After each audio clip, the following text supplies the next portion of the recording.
ladies and gentlemen, now hosting the RizzoCast, put your hands together for Steven Risotto!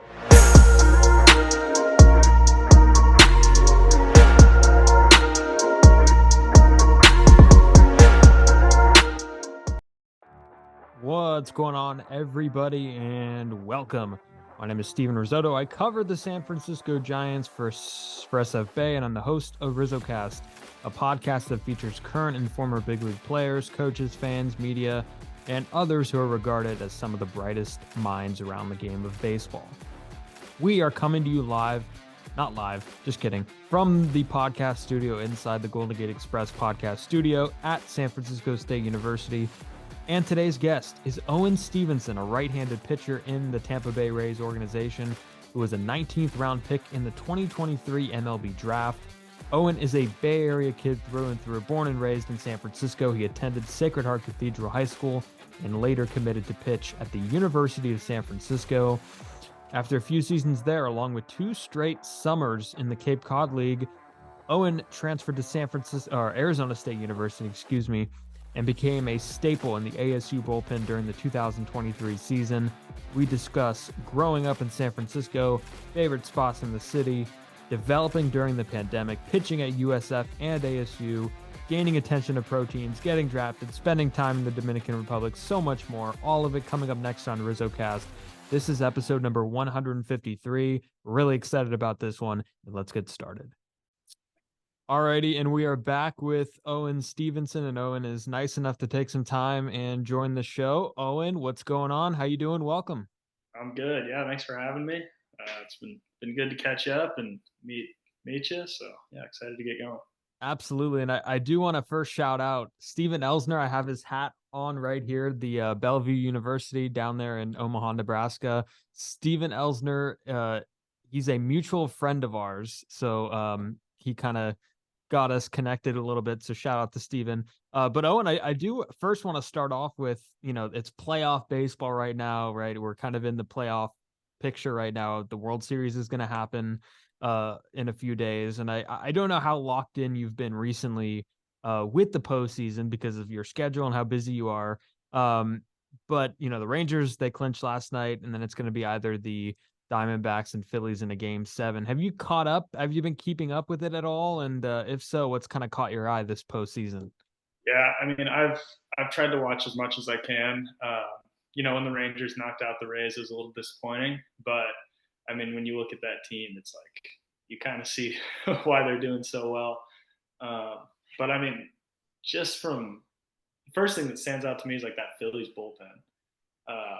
Obviously, last night didn't go great for him, but I mean, that's just been super impressive to watch guy after guy come in throwing 100 and with 2 or 3 pitches. And then, I mean, the Rangers bats are just unreal, but it's been fun. I've been rooting for the Diamondbacks just because I'm in Arizona right now. So I was hoping to go to a World Series game, but that'll be a good game. Yeah, that would be a good World Series to go to. They haven't been there in almost probably north of 20 years. So that should be a good atmosphere down there in Arizona. And are you a big Bryce Harper guy? Because, for me, he's the story of the postseason, especially for the Phillies on the National League side. Trying for the Phillies to get him a championship seems like a really big goal for them. And he's someone that just came up really young. We've known him for a while, and he's a gamer. Yeah, I mean, how can you not like Bryce Harper? That guy's pretty awesome. I feel like every at bat I see he hits a home run. So, I mean, yeah, I don't know how I missed that one, but yeah, Harper's been great to watch too.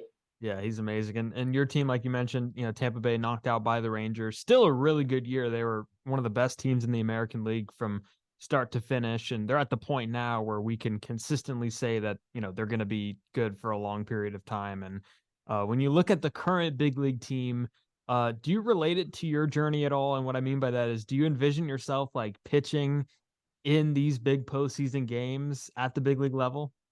Oh yeah, definitely. I mean, I grew up playing catch in the street. I lived right over by Reardon, and I've always wanted to pitch at a high level, pitch in those close games that mean something. And I got a better chance to do that this year at ASU, and that was super fun. But yeah, I mean, that's always kind of the dream and the goal is to be on the mound in those big moments. Yeah, no, without a doubt. And I do want to get into San Francisco a little bit. Let's get into your career. I mean, you're a San Francisco guy, born and raised, and an alumni, for those that don't know, of Sacred Heart Cathedral High School. And how did you first get into baseball? When did it kind of become something that you really fell in love with? Honestly, probably when I was about 5 years old. Like I kind of have a baseball family. My grandpa made it to the big leagues, and then he got called to World War II. Both my uncles played at San Jose State. One of my uncles was a high school coach. So growing up, I mean, my dad always kind of tried to see whatever sport I would like and get me to do everything. But it was always kind of baseball that I would want to be playing catch every single day or hitting in the backyard or something like that. So it's just always kind of been like ingrained to me, I feel like. So did you do everything like football, basketball? Was that in your arsenal? Soccer at all? Yeah, I grew up playing every sport. When I got to high school, it was just basketball and baseball. And then my freshman year, about halfway through the basketball season, I was like, you know what? I'm going to miss some of baseball for this. I'm done. So it's just been baseball since high school, really. So the NBA draft is not on the table anymore?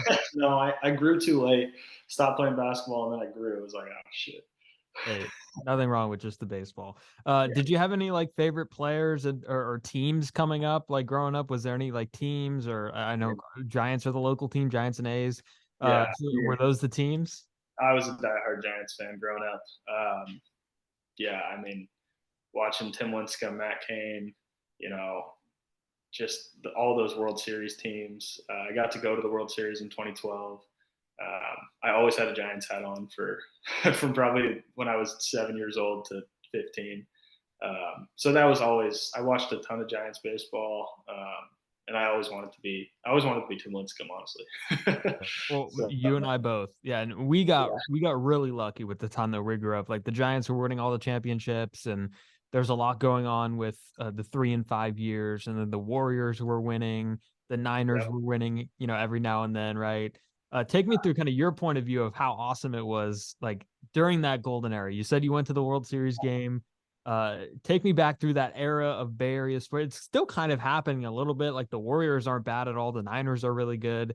So it's just kind of been consistent greatness in the Bay Area. Maybe not all the teams are good at once, but just like consistent greatness. exactly. I mean, you can relate. It's like there's always something that's so entertaining, whether it's the Giants on a World Series run, the Niners in the playoffs, because who doesn't love the Niners, and then the Warriors winning championships. Like that really turned me on to basketball with Steph, and when they got KD and Klay Thompson. Like, I mean, they had some great runs. So yeah, I mean, I don't think there's any better place to grow up for a sports fan when you're younger than the Bay Area. Like, we got pretty lucky.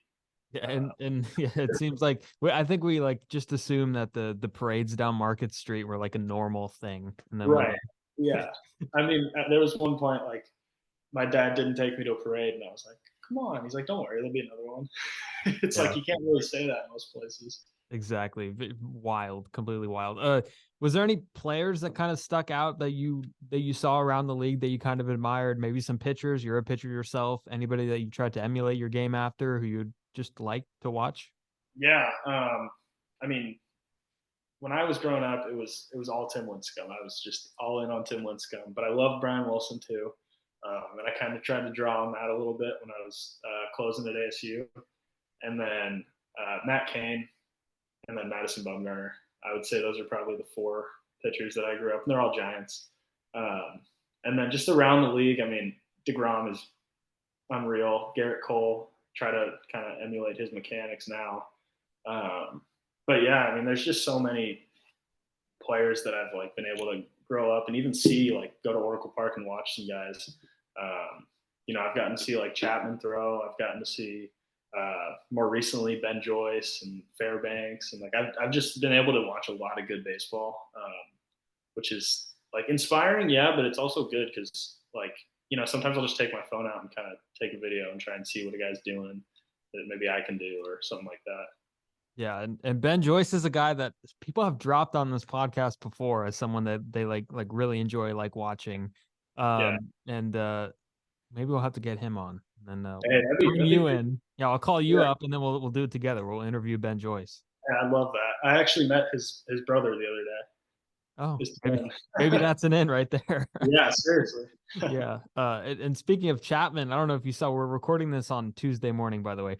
He hit a guy last night with 104. Yeah, right in the hamstring. Right in the hamstring. And just, I don't, that when you mentioned Chapman, that's what I thought of. And, I think ideally the Rangers don't know if they want to use him moving forward. That had to hurt. Yeah, it had to hurt. So I read in your old USF bio that you kind of take exception to people calling San Francisco Frisco or San Fran. So Yeah. I'm right there with you. Is that still an issue for you? And if so, why? Why is that an issue? Yeah, well, it was a big thing. I've recently kind of moved away from San Francisco. I've kind of been in Florida and Arizona a lot, but I mean, I spent the first basically 20 years of my life in the city, and it's like, it's the city or it's San Francisco, maybe SF. Like, if you come in saying the other way, it's like, I know you're not from anywhere around the Bay. So. Yeah. It doesn't make sense. San Fran is, I think, the worst one. Frisco, there's a lot of people that I've heard that use that are locals. Like, yeah, Frisco, to me, that's just Frisco, Texas. Yeah, exactly.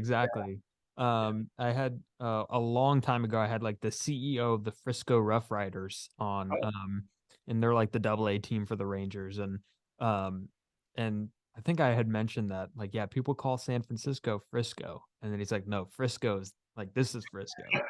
Yeah. I'm right there with you. I played with some guys from Texas this year, and like they're talking about Frisco in Texas. I'm like, okay, yeah, there it is. Exactly. Yeah. San Fran doesn't exist. It's San Francisco. Get it right. I'm interested to know, is there like a certain spot in the city, we'll call it the city, in the city that you kind of enjoyed the most? Like, if anyone's looking to spend time anywhere in the San Francisco, like, what's your go-to spot? Where would you recommend them? I would say two places. Land's End, I think it's beautiful. Like, there's the best views in the city, and then North Beach. Go get some pizza at Tony's, and you go to Original Joe's. Like, I think those are my favorite spots in the city. Yeah, that's good spots. My family was just in North Beach because it was the Italian Fleet Week, Italian Heritage Festival. Blue Angels and all that. Yeah. Blue Angels, Tony's Pizza. I actually got home the last day of the Blue Angels. So that was, you got to see them? Cool. Yeah.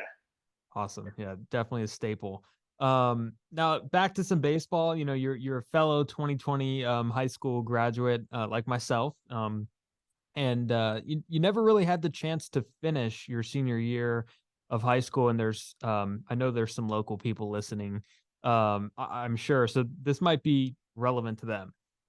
Not that there was much you could have done about that, but do you have any regrets about kind of how that senior year happened and how kind of got cut off a little bit? I got cut off too, but like for you, you got cut off. Take me through that. Well, a huge thing, like when I look back on that, is, I was fortunate enough to have been committed to USF before COVID, but I had a lot of teammates that were really good and that were probably going to go play at the next level had they had that senior year to prove themselves.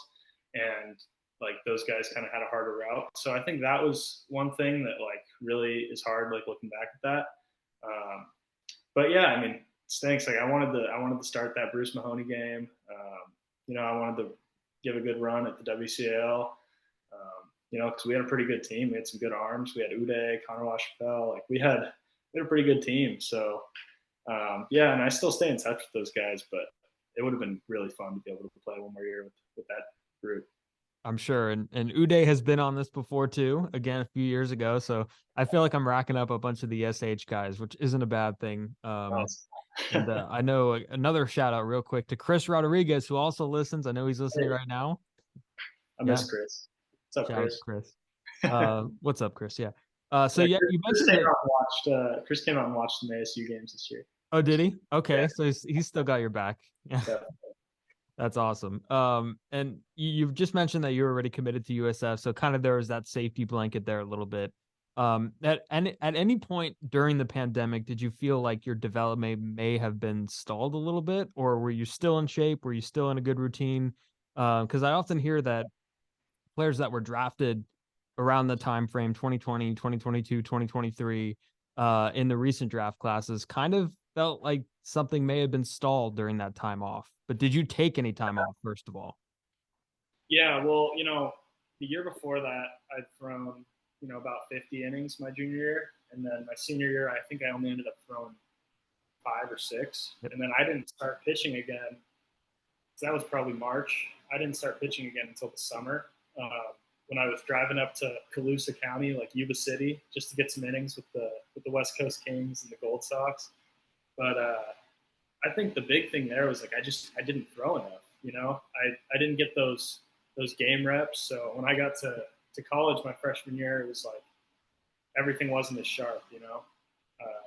I kind of came in as a guy who was supposed to start, and I didn't have to because we still had those COVID seniors. But yeah, I mean, another year of pitching would have definitely helped me. Yeah. Now, all good, but back then I could have used it. Yeah, it's all behind you at this point. So why USF? Like, why was USF the kind of attractive option? Again, San Francisco born and raised. It was probably the aspect of being close to home. But why was USF kind of the right path for you at the time? Yeah, right off the bat, I only had a few interested schools, all in California. I was really thinking about going to Sacramento State or San Jose State. But I really, really liked Coach G at USF. He was there for my first 2 years. And I mean, he's a city guy. He's turned that program around. He was there for 20 years. Really, really good guy. I still talk to him to this day. But him and Coach Kep, who's now at Sarah, those were the two reasons that I chose USF. And the people there that was the best part, honestly. And we had an interesting little run there at the end, but I enjoyed my time there a lot. Have you always been like a PO? Like, did you? Because I was a PO. I was a PO too. I just couldn't hit to save my life, and it wasn't even like bad hitting. It was like horrible hitting. So, like, was that you too? Like, Did you ever put any time into hitting at all? When My did it freshman stop? year, no. So I went to SFBA a lot. For those that don't know, San Francisco Baseball Academy. Shout out to them. Yep. Great place, but they tried their best to get me to hit, but I'm a pitcher. I think my freshman year I was 1 for 12, and my sophomore year I maybe scratched 200 on JV, not varsity, and then varsity was just like, yeah, let's just pitch. Yeah. I could bunt. Hey, exactly, I can bunt. Yeah, I'm not scared to get in there. Yeah, but bunting is very different from getting the swing away sign and then doing nothing with it. So yeah, I think anything above 85, I'm not stepping in the box. Yeah, there you go. Exactly. And one of the things that I'm really fascinated about with your career is that you're a 2-time Cape Cod guy, and playing with Yarmouth Dennis in 2021, and then Chatham in 2022. I mean that seems like a really cool experience because Cape Cod is top notch in terms of summer programs. I mean, there's some on the West Coast that do well, but Cape Cod is the one that everybody's kind of at, with a lot of the big competition. What did you learn from your time playing on the East Coast with the Cape Cod? Yeah, so I loved Cape Cod. After my freshman year at USF, I pitched about 2 or 3 months in Humboldt for the Crabs up there in the CCL, and then I finished the year for about a week in the Cape. That was with the Red Sox, and I mean, I learned a lot from just the other guys that were there. But also just that year, I learned a lot just like about myself, and that I was a little nervous getting out there. I knew everyone was draft guys, big names, all this, but I kind of proved to myself that I could compete there. So that was the great part. And then when I was able to go back the next summer, I mean, it was just a blast. I was on a great team with a lot of great guys. Loved the host family. We got to go to the beach like every day. So yeah, no, it was great. Yeah, the beach is the big upside. And those are like you just said, some of the best college players in the country all in one spot. And like you seem like a confident enough guy to, where you have a lot of good confidence, a lot of good swagger. But at any point did you have any doubts of like, am I going to be able to get outs here? Like, am I going to be able to compete here? Or were you just completely up for the challenge? What was the mindset there? Yeah. So my first time, I was nervous, and I was probably throwing 91, 92 that summer. And when I got out there, my very first outing, I was throwing like 86. Like I was just I was not there mentally, and I was like, all right. But I got through the first outing. Then my second outing, I was much better. And the coach kind of came up to me. He's like, you don't have to be nervous. Like, this is just summer ball. This is fun. Like, we're out in a beautiful place. I was like, yeah, I guess you're right. And then I kind of just took that mindset with me the next year, and I did have a lot of fun. And now moving on to Arizona State University, take me through, I guess, behind the curtain into transferring over there and being a part of their pitching staff. Yeah, so I originally wasn't, planning on transferring.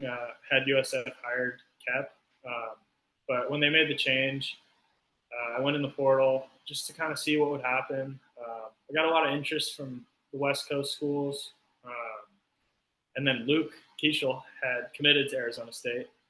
And he's one of my best friends, and I trust him, and he trusted their coaches, and G had recommended them as well. So I got on the phone with Sammy and Bloomy over at ASU, and I didn't even take a visit, man. I knew that they had the right, mindset about the way they coached, and it's a pro environment.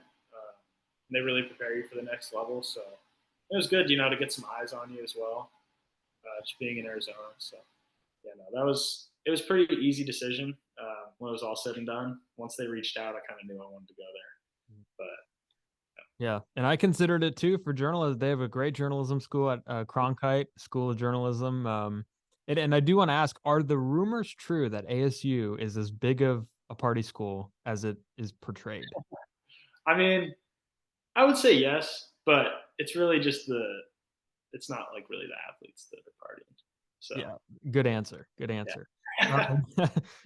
And the Sun Devils, like they had a pretty good year, and with you coming out of the bullpen, and you came out of your bullpen. You came out of the bullpen for a fair share, like at USF too. But you also kind of mixed starting in as well. What do you prefer? Do you consider yourself a starter or reliever, or just kind of like anything? See, that's been the question recently. In pro ball, I had probably 12 innings this year just in rookie ball, and they were all out of the pen. And I like the bullpen. I have no problem with it. I wouldn't mind starting. I like starting too. So it's just kind of whatever the way that my stuff develops in the next year will kind of determine that, and whether I can hold that velocity throughout the game, because that's the biggest battle for me, is getting late in those late innings. And one of like the trademarks of like RizzoCast is I always try to get like former big league players that I would always seemingly like find in baseball cards, just like random, like Marco Estrada I've had on, and Jerome Williams, and just players that seemingly are like in every pack. Maybe not the household names, but the ones that like everybody remembers. And like Willie Bloomquist to me was in every single pack. And he was the head coach at ASU. And I was wondering, what's it like playing for Willie, and kind of how he managed that team down there. Yeah, I mean, he brings a really, really competitive perspective. Everything that we do there is to win, and that was a really good environment to be in. Just kind of win at all costs, and he's an intense guy. You're going to work hard, you're going to have a tough fall, but I mean, he's a guy that I would play for any day of the week. He's just I believe in everything that he says, and he believes in his players, and that's like the biggest thing. So he played everywhere during it. He was like the ultra utility guy in Arizona, Seattle a little bit, but really he's a balls down guy. He's a hard nose. Yeah, it sounds like it. And for those wondering, and without giving away too much, and give me kind of a scouting report of you on the mound.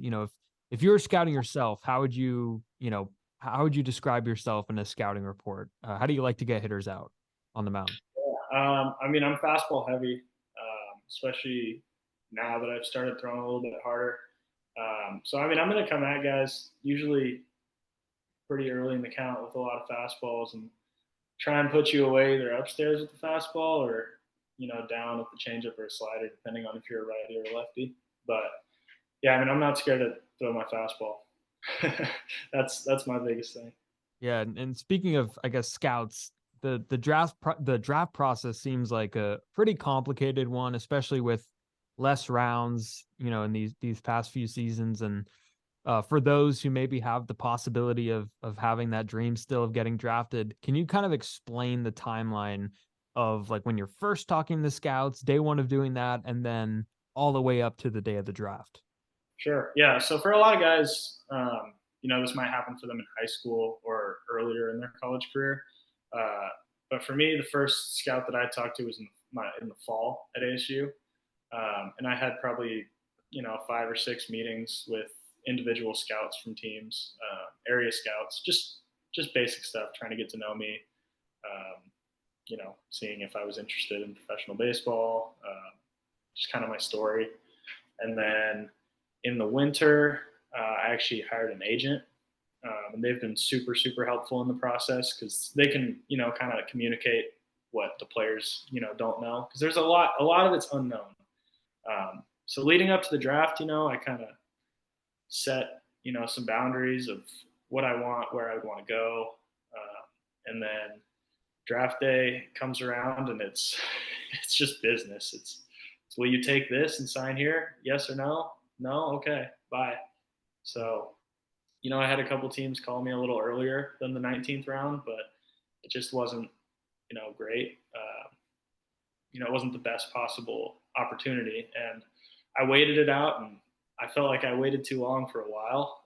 But the Rays called pretty late. So I was very, very happy with how that all worked out. And But it's complicated. I really recommend hiring an agent, because at least my agent was extremely helpful in communicating with teams on my behalf, because it can be hard. They can try and corner you a little bit, bring your number down, whatever it is. But it's a business at the end of the day, and they're trying to get the best players for the least money.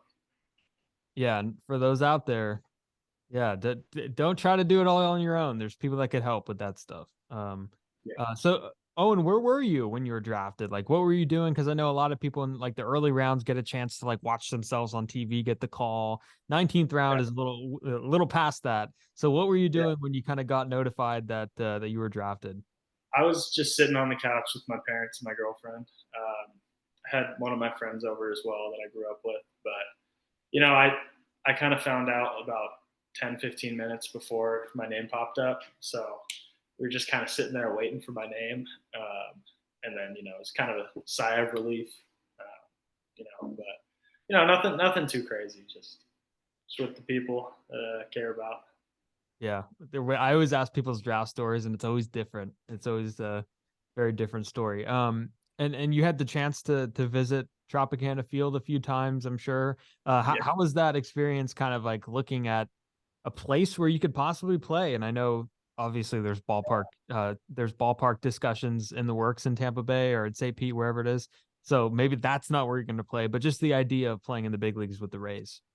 Oh, it's great. I mean, I got to throw a bullpen there, one of my first bullpens when I first got to Florida, and that was where I was really kind of looking around like, yeah, this is pretty sweet. And then I went to a bunch of Rays games. I know that people say that they don't get good crowds, but that place is loud. It's indoors. Gets pretty rowdy. So no, I mean, just looking at the crowd and looking at the guys on the field, I could definitely see myself there pretty soon, and just trying to get there the sooner the better. But no, it's really cool to be able to go there and like feel like you're a part of it as well. Did you get a chance to meet anybody when you were there? No, not yet. I haven't met any of our big leaguers, but hopefully spring training. Yeah, well, whenever you see Tyler Glass now, mention RizzoCast because he is a friend of the show as Oh, well. So, okay, I will. yeah, that's one of the bigger ones that we've had. And Tampa Bay is like it's known for being one of the more innovative pitching settings in all of baseball, and they've historically gotten the very best out of a lot of their pitchers. And how excited are you to like join that? And you've already joined it, but how excited are you to continue working with that philosophy and what they do on the pitching side of things? Oh, it's great. I mean, I couldn't have landed in a better spot, honestly. And what really sticks out is like the people. All of the coaches, coordinators, trainers, like they've all just been super helpful. It's all very individualized with each person's plan. Even now, when I'm in the off season, they've given me what I need to keep working. And I mean, I was super excited when it was the Rays because now it's like, okay, you want me to do this? All right, sweet. because I know it's going to make me better, you know? So just trusting that plan, like, really helps you, like, work on it better. I don't know. It's great. Yeah. And in rookie ball, like like you pitched a little bit in rookie ball. Take me through that experience. What was like, was there any differences? Well, of course there's differences, but what were the differences between like college baseball and then like you get in the rookie ball? Well, first off, there's not a lot of English, which Right. is a big change. Um, you know, it's a lot different than college baseball as well. There's a lot of guys that throw really hard and a lot of guys with a lot of power with not a lot of control or, you know, baseball IQ. So it's kind of coming in there. You feel, you know, kind of mature. But then again, the talent is unreal. So, like, you know, you're getting 5-tool players that just don't have the mental game yet. So it was really good to go experience that and kind of see that everything that they're preaching, the Rays are preaching, really does work when you execute like their plan. So that was cool. And then I actually just went to the DR for 2 weeks for instructs, and I mean that was a great experience as well. Just kind of living like those Latin guys live before they get to the U.S. complex. So. Yeah, that was my next question about the DR. How's the DR? How was the weather? I saw some beach appearances there, some baseball stuff, some stickball. What was the experience like? Because I mean, that's a foreign country where a lot of your future teammates are going to be from. A lot of your current and future teammates are going to be from.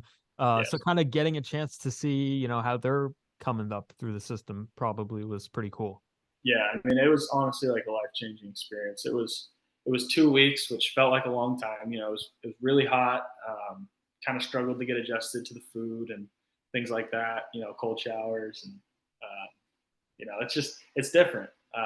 But we had such an authentic experience, which was awesome. We played stickball, you know, in the neighborhood one day, and you know, those kids, man, are really poor and skinny, and it's a little bit sad, but it's also very eye-opening. It's like, this is where these guys come from. You kind of see why they put their life into this game. So that's pretty inspiring. And then, I mean, it's pretty beautiful when you go to the beach and stuff like that. Very chaotic driving through the city, a little bit sketchy at times, but you know, that's where those guys come from, a lot of them. And being able to be there with them and experience, you know, like how they're living for, you know, up to 2 years before they get to the complex. That's pretty crazy. So yeah. So baseball is God there, right? Oh yeah. That's the sport. Yeah. Did Drew Dowd go? Was he on the trip? No, he had to start Stanford. So oh, that's right. Yeah, but yeah, he was wishing he was going. yeah. He did tell us about that. So Drew got out of it. What's the importance of building that camaraderie in the community with the Spanish speaking players, like you mentioned? Because I mean, it's an adjustment that we don't really hear that much about. Like, it just kind of happens, right? When you know you hear players, you know, get drafted and get put in the pro ball. We always hear about the age difference where, you know, high school guys are kind of mixed with the college guys, but it's also the American born players are mixed with the non-American born players. So it's kind of a different camaraderie. Yeah, well, I mean, in college, you know, you get the whole fall. You know, you go to class with these guys. You might live with them. You know, out here, it's not really like that. You're kind of just thrust into a new situation. So, I mean, I draw on my high school Spanish as much as I can. But you know, a lot of these guys, you know, everything is new to them, and they also might need some help or might need some advice. And then, you know, they might be able to help you out baseball wise or with something else. So I've formed some really good friendships. You know, I still text these guys a lot with some of those, you know, Latin guys, a lot of them from Venezuela, a couple from the Dominican, but I mean, they're young kids. I mean, they're just like us. They just speak a different language. So it's been really cool to meet some of those guys, and they're all very talented. So that's pretty cool as well. Yeah, and I'm glad that one of us took something out of high school Spanish. Let's just say that. The grammar's not there, I'll tell you that. 2 years, and the only thing I remember are the video that we watched about the verb endings. So that's pretty much all I remember.